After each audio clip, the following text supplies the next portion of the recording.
So our response to Case Study Adapt is to do a prefab house. So right now, the house is being built in Washington while we are doing the site work, the foundations and infrastructure for that house. And come June, in a couple of months, we will deliver the modules and install the home.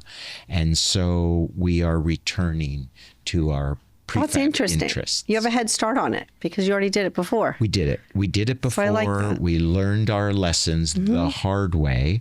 And so I think we're approaching it in a more mature, a more thoughtful way. We were back then, I think, very naive, overly enthusiastic. We were very much caught up in this modern illusion that somehow prefab would naturally solve many of the ills, especially those of construction cost. And so I think our approach this round will be more fruitful and more productive. And they're fire resistant, aren't they, for the most part? I mean, more so than other ways of building? Prefabrication is not inherently more fire resistive. The approach we're taking to the design is certainly responsive to the threat of fire. And the issue of fire resistiveness, it's complicated. There are many factors that go into the ability for a structure to potentially survive a fire. There are certain catastrophic fires. I would argue the Palisades was one of them that is such a storm and was driven by winds, unique factors that is difficult to ever resist. It's like earthquakes. We design to respond to earthquakes, to resist earthquakes. There's no such thing as earthquake proof or fire proof. There are circumstances where no matter how you've designed the home, it will still fail in the fire. What we're trying to do is be more resistive to situations like ember-driven heat. Embers are often the leading cause of the spread of the fire. And we can do things to protect structures from embers. If the structure has to resist flame, that's a whole different thing. That means the fire is upon you, but we can do things to at least protect against ember-driven threat, landscaping, and other things. There are many factors. There's the surface of the building certainly is your primary armor, and the ability to keep embers from entering the building. So everything is tight. Vents are designed in such a way that embers can't penetrate. Gaps at doors and under sills and through things, all of those have to be thought about and sealed. And then there's, landscape, which is a huge factor. There's the big debate around zone 0, which is the desire to keep flame, really to keep 5 feet around the building flame-free, that is non-combustible. And so we pull combustibility at least 5 feet away from the structure. And then we look at landscaping, how that's done. There are plants that are more or less flame kind of vulnerable. And so, yes, you're looking at the design, you're pulling flammability away from the structure, and then you're looking at the surface of that structure. I looked into this for one of our properties, actually. I still haven't decided what to do on one of them. I think that's also, we were talking before about the delay in timing. I think it's not only insurance waiting for that, it's myself personally and a lot of my clients. We're not architects. So it's difficult to make a decision. I'm a little bit better because I see it a lot, but some of my clients, they still are going back and forth after a year with the architect because they want to change this, they want to change that. So a lot of it, I think, is on the people and not just the permit process. It's not being able to know exactly what you want. Maybe working with someone like you could be a little more helpful and people will follow your lead more. But some of the other builders out there with just kind of the average architects, if you will, maybe not as experienced dealing with end users and more contractors. So it's like what's actually accurate versus what's not, and I think the biggest thing we can offer is education. Understanding of a process that is complicated, that is often unintelligible, and And people are facing that for the first time. Often people who had no intention of ever going through such a process. That's what I'm saying. And That's so, right. yes, much of what we do is just helping people understand what the steps are. I would always advise that people do not do it on their own. They need a professional that has real experience, an architect, ultimately a builder. We're a unique office in that Marmel Radziner provides architectural services, of course. We also provide landscape architecture, interior design, and we are general contractors. And for our construction operations, we have a cabinet shop and a metal shop. We self-perform many of our trades. We have our own concrete crews, our own carpentry crews, our own landscape installation crews. So we have a very broad understanding of the process, and we can provide a one-stop shop for clients so that they don't have to manage multiple disciplines, the most common of which is an architect and a builder, and the client then stands in the middle, having to sometimes negotiate between two entities that have different priorities, different goals, and different needs. And so in a design build environment, which we can offer, we can eliminate that, and there's one source of responsibility. Now, I would argue if you have a competent architect and a competent builder, these separate entities is fine. We work with many very wonderful, competent builders in the city and have great experiences because we understand their needs. We understand what the architect needs to provide in order to make all the other parties successful, including the owner. Ultimately, everyone's job is to protect the owner's interests.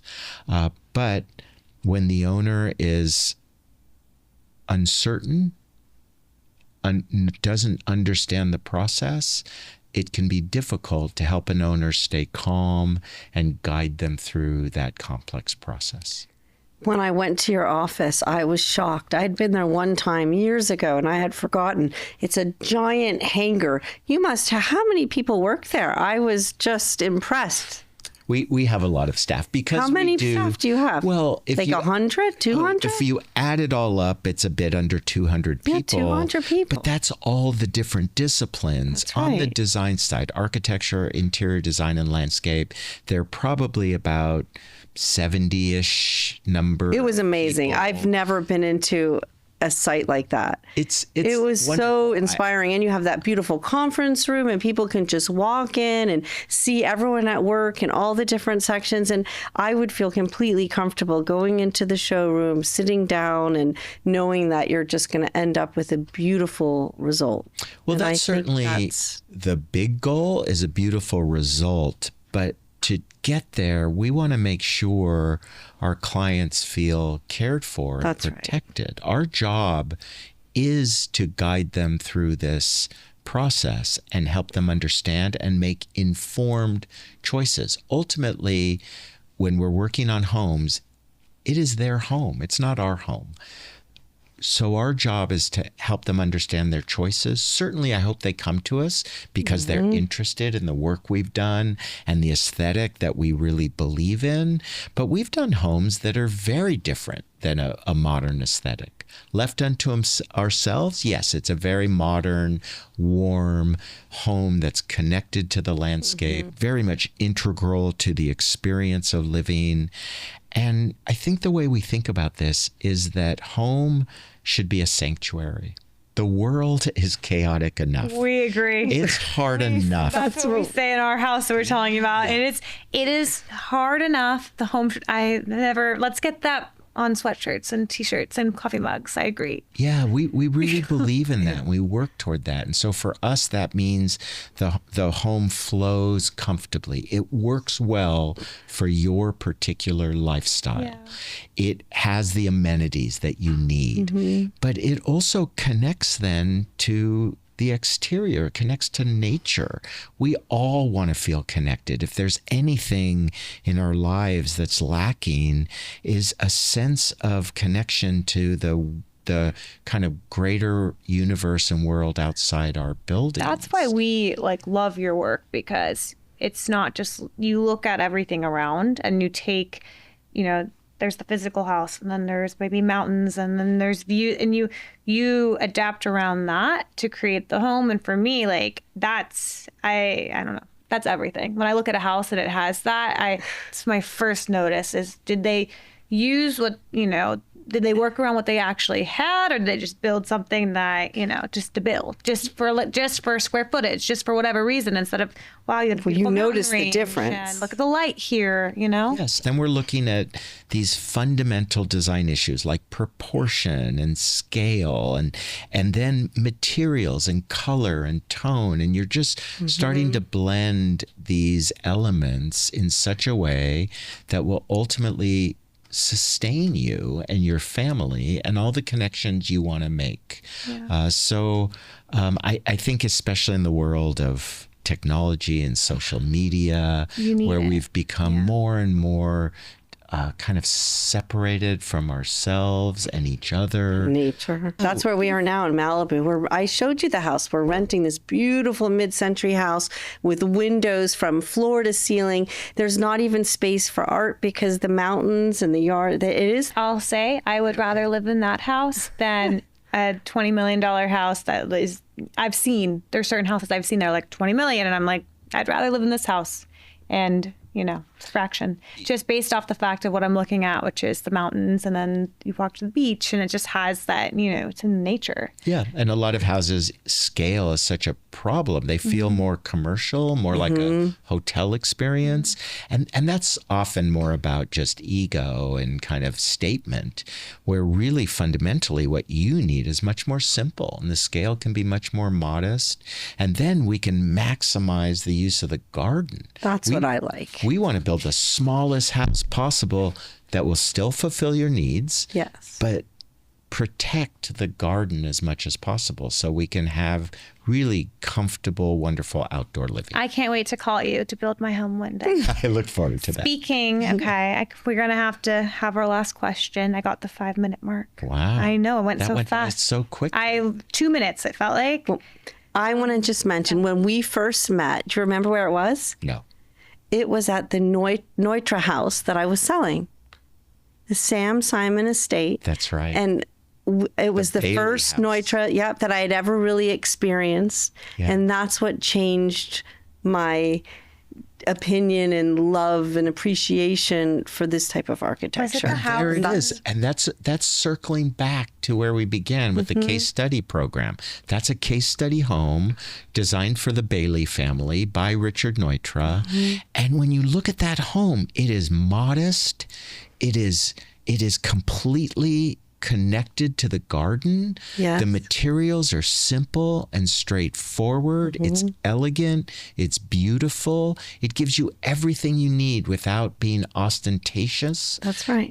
It's to me the kind of, it's a great example of exactly what we're talking about. Whatever line of work you're in, and especially real estate, architecture, you kind of like have your people, and the people that come to you, I would assume, get that.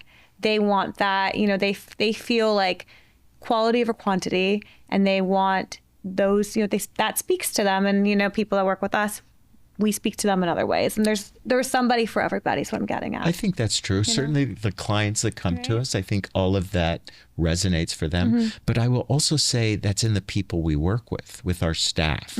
We have an incredibly talented, committed group of people that are willing to work so hard to make this stuff possible, because none of it's easy. We try to make it feel and seem easy to our clients. I will tell you, this process is not easy. That's why most of what's built sucks. It does. It sucks because even doing that is hard.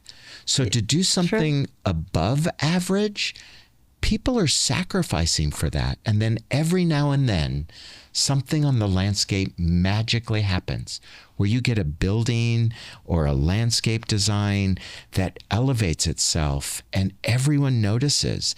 That takes a level of commitment and skill and sacrifice that most people aren't willing to do. And so that's why most of the world is actually quite mediocre. That's how you have to be number one, though. Number one. Well, I think the way I often think about it is I would rather fail at being perfect than succeed at being mediocre. And so that's our goal is, look, we are far from perfect. We make mistakes constantly, but we try to learn from them. We try not to repeat them. Fortunately, they've all been manageable. And I think out of all those mistakes and the experience comes an ability to predict failure better. And so we can avoid it more successfully. Amazing. Okay, so what is some advice you'd give to your younger self or someone who's starting out in My younger self? your younger self?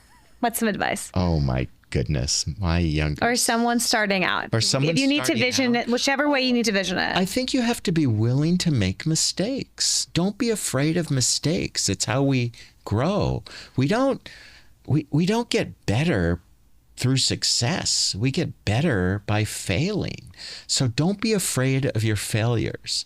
And you talk to anyone who's been successful at anything, and I promise you, they have more stories about failure than they do about their successes. So don't be afraid of failing. Don't think that somehow that's a mark against you. In fact, the opposite. I would say, if you're not failing, you're not working hard enough. You're not pushing yourself hard enough. Yeah. So be comfortable failing and learning from it and keep moving forward. And just don't keep doing it again. Yeah, of course. I mean, you from it. hope that you're learning from I those agree. I failures. won't tell the story. I don't want to. But one time it just stung so bad, something that happened, and it completely changed my business because I'm so conscious of not doing it again. But if that hadn't happened, I would have gone a different direction. I agree with you. So, but I don't remember the good times so much. I can remember one or two things that I just kind of stick with me not to do again. Like you I mean, said. the great quote is from Nietzsche, that which does not kill us makes us stronger. That's right. And I think that's true. Obviously, if it kills you, then it's a mistake that shouldn't have been made or is tragic. But at everything short of that, there will be something that you can learn from and grow from. Well said. Okay. Leo, where can Thank you people for find coming. you? What is your website? What is your company website? Our company is Marmel Radziner, and you can find us at just marmel-radziner.com. And there's plenty of Instagrams information. and there's other stuff Instagram, associated. there's Marmel Radziner for my artwork, if you're curious Ooh, yeah. about that. On Instagram, that's Leonardo E. Marmel. Great. And you can see some of the artwork. Thank you so much for being here. This was so fun. I would love to have you again sometime. And that's about it. We'll say bye. Great. Bye. Thank you.